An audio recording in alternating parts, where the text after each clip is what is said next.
Hi friends, welcome to our channel. ఈ వీడియోలో మనం ఎకనామీలోని గ్రోత్ అండ్ డెవలప్మెంట్ అనే టాపిక్ నుండి కొన్ని ఇంపార్టెంట్ బిట్స్ అన్ని కూడా ఈ వీడియోలో చూద్దాం. సో కాబట్టి ఖచ్చితంగా ఈ వీడియోకి లైక్ చేసి ఖచ్చితంగా ఎండ్ వరకు చూడండి. సో మనకు గ్రూప్ 2లో కానీ గ్రూప్ 3లో కానీ ఎకనామిక్స్ సంబంధించి 150 మార్క్స్ ఉంటాయి. సో అందులో భాగంగా మనకు ప్రతి చాప్టర్ నుండి కూడా యావరేజ్గా 10 మార్క్స్ వచ్చే ఛాన్స్ ఉంది. సో కాబట్టి ఖచ్చితంగా ఈ చాప్టర్ని కనుక పర్ఫెక్ట్గా నేర్చుకున్నట్టయితే ఒక 10 మార్క్స్ అయితే ఖచ్చితంగా వచ్చే ఛాన్స్ ఉంది. కాబట్టి ఖచ్చితంగా ఈ చాప్టర్ని నేర్చుకోవాలి. సో ఆల్రెడీ ఈ చాప్టర్ సంబంధించి మనం 5 వీడియోస్ చేయడం జరిగింది. సో ఆ వీడియోస్ ఎవరైనా చూడని వాళ్ళు ఉంటే ఖచ్చితంగా ఆ వీడియోస్ చూడండి. సో ఈ యొక్క చాప్టర్ నుండి మనకు పూర్తిగా అన్ని బిట్స్ కవర్ అయ్యేటట్టుగా వీడియోస్ చేయడం జరుగుతుంది. కాబట్టి ఖచ్చితంగా ఆ వీడియోస్ అన్ని కూడా మీరు చూడండి. సో మీకు 10 మార్క్స్ అనేవి ఎటు పోవు. ఓకేనా? సో కలెక్ట్ చేయకుండా వీడియో స్టార్ట్ చేసుకున్నట్లయితే ఇక్కడ చూడండి, ప్రతిపాదన ఇచ్చాడు, కారణం ఇచ్చాడు. ఇక్కడ ఫస్ట్ మనం ప్రతిపాదన చూసినట్టయితే ఇక్కడ చూడండి, ప్రతి పరిశ్రమ తన ఉత్పాదకాల కోసం ఇతర పరిశ్రమలపై ఆధారపడి ఉంటుంది. దీనిని వెనుక అనుబంధాలు అంటారు. అదేవిధంగా కారణం ఏమి ఇచ్చాడు చూసినట్టయితే, ప్రతి పరిశ్రమ తన ఉత్పత్తిని ఇతర పరిశ్రమలకు ఉత్పాదకం అవుతుంది. దీనిని వెనుక అనుబంధాలు అంటారు అని ఇచ్చాడు. ఇక్కడ మీరు మంచిగా గమనించినట్లయితే ఇక్కడ చూడండి, సో ఇక్కడ దీనిని వెనుక అనుబంధాలు అంటారు అని ఇచ్చాడు. అలాగే అదేవిధంగా ఇక్కడ కూడా దీన్ని వెనుక అనుబంధాలు అంటారు అని ఇచ్చాడు. సో కాబట్టి ఇక్కడ మనకు ఏదో ఒకటి మాత్రం రాంగ్ అవుతుంది. సో ఇక్కడ చూసినట్లయితే ప్రతి పరిశ్రమ తన ఉత్పాదకాల కోసం ఇతర పరిశ్రమలపై ఆధారపడి ఉంటుంది. దీన్ని వెనుక అనుబంధాలు అంటారు అన్నాడు. ఇక్కడ ఇది మనకు రైట్ ఆన్సర్, ఇక్కడ రైట్ ఆన్సర్. సో ఇది రైట్ ఆన్సర్ అంటే మనకి ఇది రాంగ్ ఆన్సర్ అవుతుంది. సో అయితే చూసినట్లయితే ఇక్కడ ప్రతి పరిశ్రమ తన ఉత్పత్తిని ఇతర పరిశ్రమలకు ఉత్పాదకం అవుతుంది. దీన్ని వెనుక అనుబంధాలు అన్నారు. దీన్ని ఏమంటారు అంటే ముందు అనుబంధాలు అంటారు. సో మనకు యొక్క ముందు అనుబంధాలు వెనుక అనుబంధాలు అనేటివి ఎక్కడ కనబడతాయి అంటే మనకు అసంతులిత వృద్ధి సిద్ధాంతంలో కనబడతాయి. సో మరి అసంతులిత వృద్ధి సిద్ధాంతాన్ని ప్రతిపాదించింది ఎవరంటే ఆల్బర్ట్ హెర్ష్మన్. అయితే మనకి ఈ యొక్క అసంతులిత వృద్ధి సిద్ధాంతం గురించి మనకు నెక్స్ట్ క్వశ్చన్లో వస్తుంది. సో అక్కడ మీకు క్లారిటీగా ఎక్స్ప్లెయిన్ చేస్తాం. ఓకేనా? ఇక్కడ మనకు ఆన్సర్ ఏమవుతుంది, ఏ మాత్రం సరైనది, 6 సరైనది కాదు. కాబట్టి మనకు ఆప్షన్ సి అనేది ఇక్కడ మనకు రైట్ ఆన్సర్గా చెప్పుకోవచ్చు, ఆప్షన్ సి. ఓకేనా? సో నెక్స్ట్ క్వశ్చన్ చూసినట్టయితే ఇక్కడ చూడండి, ఆల్బర్ట్ హెర్ష్మన్ ప్రతిపాదించిన అసంతులిత వృద్ధి సిద్ధాంతంను ఈ పంచవర్ష ప్రణాళికలో భారత ప్రభుత్వం అనుసరించింది. ఆల్బర్ట్ హెర్ష్మన్ ప్రతిపాదించిన అసంతులిత వృద్ధి సిద్ధాంతంను ఈ పంచవర్ష ప్రణాళికలో భారత ప్రభుత్వం అనుసరించింది అన్నాడు. సో అది ఏ ప్రణాళిక? ఇక్కడ చూసినట్టయితే మనకు ఫస్ట్ అసంతులిత వృద్ధి సిద్ధాంతం అంటే ఏంటి కనుక చూసినట్టయితే మనకు అంటే మూలధన కొరత వల్ల అన్ని రంగాల్లో పెట్టుబడి ఒకటేసారి పెట్టడం కుదరదు. సో కాబట్టి ఏదైనా ఎంపిక చేసినా లేదా కొన్ని రంగాల్లో మాత్రమే పెట్టుబడి పెట్టాలని మనకు సూచించేదే ఈ యొక్క అసంతులిత వృద్ధి సిద్ధాంతం. ఓకేనా? అన్ని రంగాల్లో మూలధన కొరత వల్ల అన్ని రంగాల్లో ఒకటేసారి పెట్టుబడి పెట్టడం కుదరదు. సో కాబట్టి కొన్ని రంగాల్లో ఎంపిక చేసిన కొన్ని రంగాల్లో మాత్రమే పెట్టుబడి పెట్టాలని సూచించేదే మనకు ఈ యొక్క అసంతులిత వృద్ధి సిద్ధాంతం. ఓకేనా? మరి సంతులిత వృద్ధి సిద్ధాంతం అంటే ఏంటంటే అక్కడ దీనికి అపోజిట్. సో అక్కడ మనం ఏకకాలంలో అన్ని రంగాల్లో పెట్టుబడి పెట్టేదాన్ని మనం సంతులిత వృద్ధి అంటాం. ఏకకాలంలో అన్ని రంగాల్లో ఒకటేసారి పెట్టుబడి పెట్టడాన్ని సంతులిత వృద్ధి సిద్ధాంతం అంటాం. ఈ యొక్క సంతులిత వృద్ధి సిద్ధాంతాన్ని ప్రతిపాదించింది ఎవరంటే అది రాగ్నర్ నక్సన్ శాస్త్రవేత్త మనకు ఆ యొక్క సంతులిత వృద్ధి సిద్ధాంతాన్ని ప్రతిపాదించడం జరిగింది. ఇక్కడ చూసినట్లయితే మనకు ఆల్బర్ట్ హెర్ష్మన్, ఇక్కడ మనకు ఈ యొక్క అసంతులిత వృద్ధి సిద్ధాంతాన్ని ప్రతిపాదించింది ఎవరు? ఆల్బర్ట్ హెర్ష్మన్. ఈ యొక్క అసంతులిత వృద్ధి సిద్ధాంతంను ఎన్నో పంచవర్ష ప్రణాళిక కాలంలో భారత ప్రభుత్వం అనుసరించిందంటే 2వ పంచవర్ష ప్రణాళిక కాలంలో అనుసరించడం జరిగింది. ఇక్కడ మనకు ఆన్సర్ ఏమవుతుంది, ఆప్షన్ ఏ. ఓకేనా?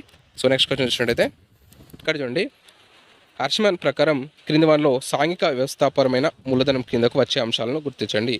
హెర్ష్మన్ ప్రకారం క్రింది వాటిలో సాంఘిక వ్యవస్థాపరమైన మూలధనం కిందకు వచ్చే అంశాలను గుర్తించండి అన్నాడు. సో అవి ఏంటో కనుక చూసినట్టయితే ఇక్కడ చూడండి, ఫస్ట్ మనకు ఈ యొక్క హెర్ష్మన్ ప్రకారం 2 రకాల పెట్టుబడులు అనేటివి మనకు తెలపడం జరిగింది. 2 రకాల పెట్టుబడులు. సో అవి ఏంటంటే మనకు ఒకటి సాంఘిక వ్యవస్థాపరమైన మూలధనం, అదేవిధంగా రెండవది వచ్చేసి ప్రత్యక్ష ఉత్పాదక కార్యకలాపాలు.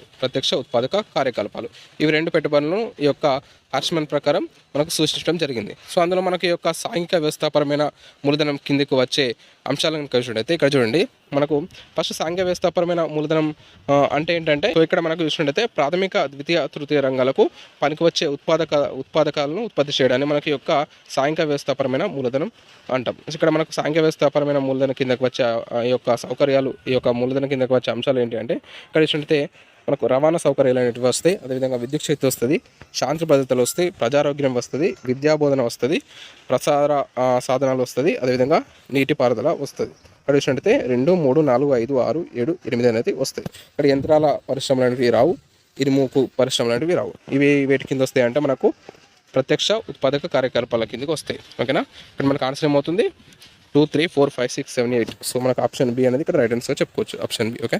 సో నెక్స్ట్ క్వశ్చన్ చూసినట్టయితే ఇక్కడ చూడండి, అసంతులిత వృద్ధి సిద్ధాంతంలో హర్స్మన్ సూచించిన పెట్టుబడుల రకాలు ఏవి?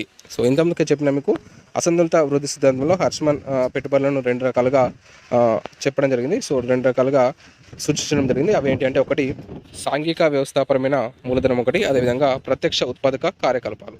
సాంఘిక వ్యవస్థాపరమైన మూలధనం, అదేవిధంగా ప్రత్యక్ష ఉత్పాదక కార్యకలాపాలు. ఇక్కడ మీకు ప్రత్యక్ష ఉత్పాదక కార్యకలాపాలు అంటే ఏంటో చెప్పలే. మనకు ప్రత్యక్ష ఉత్పాదక కార్యకలాపాలు అంటే ఏంటంటే, అన్ని రంగాల్లో పనికొచ్చే ఉత్పత్తులు. సో అన్ని రంగాల్లో పనికొచ్చే ఉత్పత్తులనే మనం ఈ యొక్క ప్రత్యక్ష ఉత్పాదక కార్యకలాపాలు అంటాం. ఇక్కడ మనకు ఆన్సర్ ఏమవుతుంది, ఇక్కడ 1, 2 మాత్రమే రైట్ ఆన్సర్ కాబట్టి ఆప్షన్ సి అనేది ఇక్కడ రైట్ ఆన్సర్గా చెప్పుకోవచ్చు, ఆప్షన్ సి. ఓకేనా? సో నెక్స్ట్ క్వశ్చన్ చూసినట్టయితే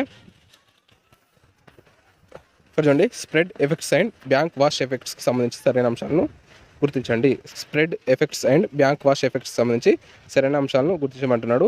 సో అవేంటో చూసినట్టయితే ఇక్కడ చూడండి, దీన్ని స్వీడన్కి చెందిన గున్నార్ మిల్లర్ ప్రతిపాదించారు.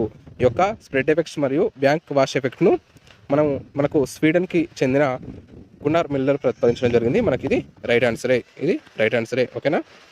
First option right. నెక్స్ట్ చూసినట్టయితే ఏషియన్ డ్రామా గ్రంథ రచయిత హర్ష్మన్ ఇచ్చాడు. సో మనకి ఇక్కడ ఇది రాంగ్. సో ఏషియన్ డ్రామా గ్రంథ రచయిత ఎవరు? సో గున్నార్ మిల్లర్ అనే వ్యక్తి మనకి యొక్క ఏషియన్ డ్రామా అనే గ్రంథాన్ని రచించడం జరిగింది. మనకు ఇక్కడ ఆప్షన్ 2 అనేది రాంగ్ ఆన్సర్. ఆ తర్వాత చూసినట్టయితే అధిక విస్తరణ కలిగిన ప్రాంతాలు వేర్వేరు ప్రదేశాల నుండి యువకులను మరియు అధిక చైతన్యవంతమైన ప్రజలను ఆ ప్రాంతాల వైపు ఆకర్షించుకుంటాయి. దీన్ని బ్యాక్ వాష్ ఎఫెక్ట్స్ అంటారు. మనకు అధిక విస్తరణ కలిగిన ప్రాంతాలు వేర్వేరు ప్రదేశాల నుండి యువకులను మరియు అధిక చైతన్యవంతమైన ప్రజలను ఆ ప్రాంతాల వైపు ఆకర్షించుకునేదాన్ని మనం ఏమంటాం? బ్యాక్ వాష్ ఎఫెక్ట్ అంటాం. ఇది మనకు రైట్ ఆన్సరే. ఆ తర్వాత చూసినట్టయితే ఇక్కడ చూడండి, ఒక ప్రాంతం విస్తరించడం వలన ఇతర ప్రాంతాల్లో చెడు ప్రభావంతో పాటు మంచి ఫలితాలు కూడా కనిపిస్తాయి. దీన్ని స్ప్రెడ్ ఎఫెక్ట్ అంటారు అన్నారు. ఇది కూడా మనకు రైట్ ఆన్సరే. ఒక ప్రాంతం విస్తరించడం వల్ల ఇతర ప్రాంతాల్లో చెడు ప్రభావంతో పాటు మంచి ఫలితాలు కూడా కనిపిస్తాయి. దీన్ని స్ప్రెడ్ ఎఫెక్ట్ అంటాం. సో ఇక్కడ ఇది మనకు రైట్. సో కాబట్టి ఆన్సర్ ఏమవుతుంది? 1 కరెక్ట్, 3 కరెక్ట్, 4 కరెక్ట్. కాబట్టి మనకు ఆప్షన్ డి అనేది ఇక్కడ మనకు రైట్ ఆన్సర్గా చెప్పుకోవచ్చు, ఆప్షన్ డి. ఓకేనా? సో నెక్స్ట్ క్వశ్చన్ చూసినట్టయితే ఇక్కడ చూడండి, ప్రతిపాదన ఇచ్చాడు, కారణం ఇచ్చాడు. అదేంటో కనుక చూసినట్టయితే వేతన వస్తు వ్యూహంను ప్రతిపాదించినది ప్రొఫెసర్ వకీల్ అండ్ బ్రహ్మానంద అన్నాడు. ఇది మనకు రైట్ ఆన్సరే. వేతన వస్తు వ్యూహంను ప్రతిపాదించింది ఎవరు? Professor Vakeel and Brahmananda. Okay. So next కారణం కనుక చూసినట్టయితే సాధారణ ప్రజలు ఉపయోగించే వస్తువులను అధికంగా ఉత్పత్తి చేసే సూక్ష్మ మధ్య తరహా పరిశ్రమలు ఎక్కువగా ప్రోత్సహించాలని ఇతను సూచించడం జరిగింది. ఇది కూడా రైట్ ఆన్సర్. మనకు సాధారణ ప్రజలు ఉపయోగించే వస్తువులను అధికంగా ఉత్పత్తి చేసే సూక్ష్మ మరియు మధ్య తరహా పరిశ్రమలు ఎక్కువగా ప్రోత్సహించాలని ఇతను సూచించడం జరిగింది. మనకి ఇది కూడా రైట్ ఆన్సరే. కాకపోతే మనకు దీనికి కారణం అనేది ఇది కాదు.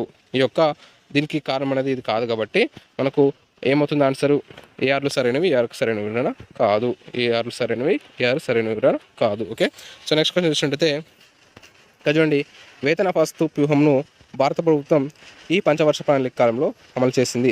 సో ఈ యొక్క మనకు వకీల్ అండ్ బ్రహ్మానంద ప్రతిపాదించిన ఈ యొక్క వేతన వస్తు వ్యూహం అనేది భారత ప్రభుత్వం ఏ పంచవర్ష ప్రణాళిక కాలంలో అమలు చేసిందంటే 7వ పంచవర్ష ప్రణాళిక కాలంలో అమలు చేసింది. 7వ పంచవర్ష ప్రణాళిక కాలం ఎప్పుడు అనేది మన కింద కామెంట్ బాక్స్లో కామెంట్ చేయండి. ఓకే. సో నెక్స్ట్ క్వశ్చన్ చూసినట్టయితే ఇక్కడ చూడండి, గాజుతెర ఆర్థిక వ్యవస్థను ఈ దేశాల్లో చూడవచ్చును. గాజుతెర ఆర్థిక వ్యవస్థను ఈ దేశాల్లో చూడవచ్చు అన్నాడు. సో అదేంటో చూసినట్టయితే ఫస్ట్ మనకు ఈ యొక్క గాజుతెర ఆర్థిక వ్యవస్థ అంటే ఏంటో మనకు తెలియాలి.